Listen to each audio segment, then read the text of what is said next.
મોંઘામાં મોંઘો જો અવસર મળ્યો હોય આપણને તો મનુષ્ય દેહ મળ્યો. એમાં ઉત્તમમાં ઉત્તમ આપણને માતા પિતા મળ્યા કે માતા પિતાએ આપણને જન્મ આપ્યો. પિતા એ કર્મદાતા છે, માતાજી એ જન્મદાતા છે, અને એમાં આપણને સદગુરુ મળ્યા મોક્ષદાતા. બધું જ આપણે કરવા છતાં જે પ્રારબ્ધ છે ને એને બદલી શકતા નથી.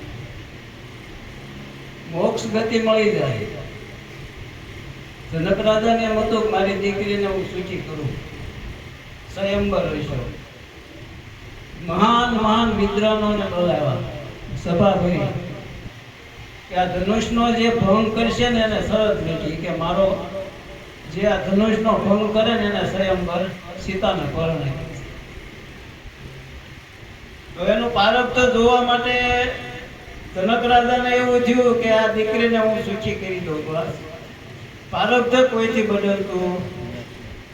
આખી સૃષ્ટિની અંદર બધા પ્રારબ્ધને બદલાવવા માટે કોઈ હોમ કરાવે, કોઈ હવન કરાવે, કોઈ જપ કરાવે, કોઈ તપ કરાવે, કોઈ ધ્યાન કરાવે, કોઈ દોરા કરાવે, કોઈ મંત્ર કરાવે, પણ આ દેહનું જે પ્રારબ્ધ છે એ કોઈ બદલી શકતું. મહાન ઋષિઓ હતા ને તો આ દેહના પ્રારબ્ધને ભોગવવા માટે એના ઓલી ઉપર આવવું પડે.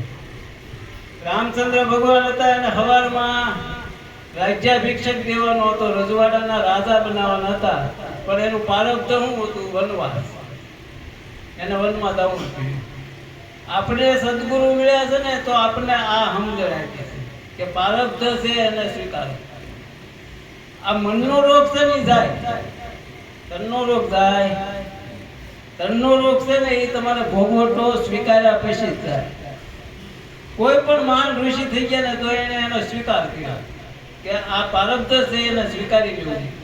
તો સદગુરુ મળે છે ને એ તમને જન્મ મરણના ચક્કરમાંથી બચાવી શકે, જીવ દિશા ટાળી શકે. પણ પ્રારબ્ધ છે એ તો પોતાના દેહને ભોગવવું જ પડે છે. ઇતિહાસના બધા જ પાનાની અંદર તમારે તપાસ કેમ લેવાની?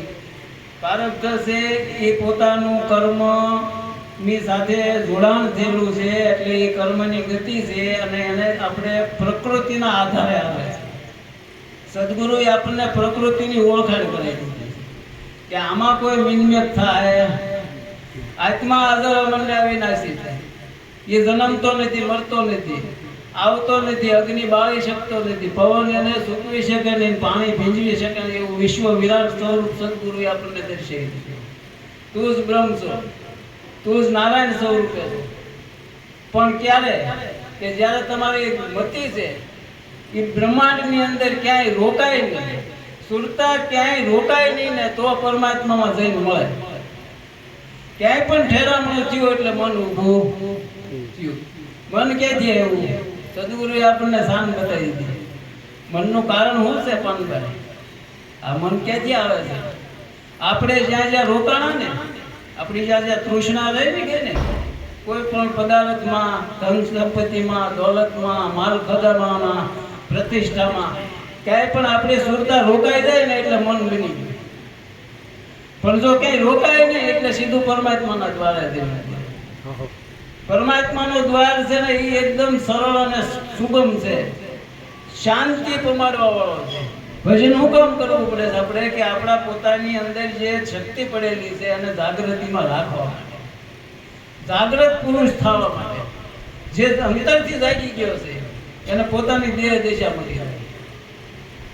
એને જન્મ મરણ હોય, એને આવવા જવાનું હોય. આ પોતે હું કોણ છું? જે બ્રહ્મનો અવતાર છે એ કોઈ એવા ઈશ્વર મહારાજ જેવા કોઈ સદગુરુ મળે જ નહીં કહીએ કે હું બ્રહ્મનો અવતાર છું. એને કોઈ કાળ પણ લોપી શકે નહીં, કાળ હોય છે.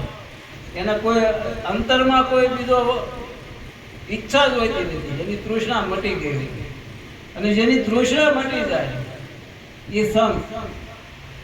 તૃષ્ણાનો અંત એનું નામ જ સંત.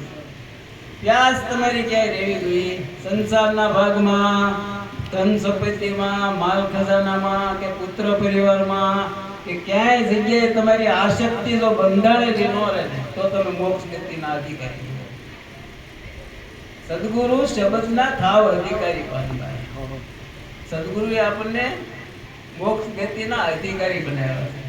પરમાત્માનો આનંદ કરવા માટે આપણને આ મનુષ્ય દેહ મળ્યો છે.